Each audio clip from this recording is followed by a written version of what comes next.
మనం ఎందుకు విసిగిపోతాం తెలుసా? ఈ సత్యం తెలిసినప్పుడు విసిగిపోతాం. ఎందుకు కంగారు పడుతున్నావు ఈరోజు? ఎందుకు విశ్వాసం చల్లారిపోయావు? చిన్న నొప్పి, చిన్న గాయం, అనారోగ్యం, అవమానం, బాధ, నిట్టూర్పు వచ్చేసరికి కుంగిపోతున్నావు. కారణం ఏంటంటే మీరు అలసట పడకయు మీ ప్రాణములు విసుగకయు ఉండునట్లు పాపాత్ములు తనకు వ్యతిరేకముగా చేసిన తిరస్కారం అంతయు ఓర్చుకొనిన ఆయనను తలంచుకొనుడి. ఇప్పుడు ఎవరిని తలంచుకోవాలండి మన గాయంలో? ఒకటే మాట, యావత్ బాధలో నాతో పాటు బాధ నొందిన నా ప్రభువుని నేను తలుచుకుంటున్నాను. ప్రియ సోదరి సోదరుడా, నీ బాధలో నువ్వు ఎవరిని తలుచుకోవాలి తెలుసా? యేసు ప్రభువు కూడా నా బాధలో నాతో పాటు యావత్ బాధను పొందాడు. నా ప్రభు కూడా గాఢంధకరమైన లోయలో నేను సంచరిస్తున్నప్పుడు నా చేయి పట్టుకొని నడిపిస్తున్నాడు.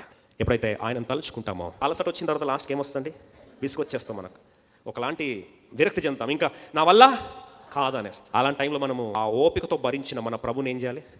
తలంచుకోవాలి. ఆ యొక్క ప్రతిఫలమును బహుమానం పొందబోచున్నానని యేసు ప్రభువారు ఏ విధంగా అవమానాన్ని సహించాడో, తిరస్కరణ సహించాడో, గాయాన్ని సహించాడో, సిలువ భారమును ఎత్తుకున్నాడో, మనం కూడా ఆ యేసు వైపు చూస్తూ ఆయన మనం ఎప్పుడైతే అనుభవిస్తామో, ఆయన తలంచుకుంటామో, అప్పుడు మన ప్రాణములకు విసుగు రాదండి.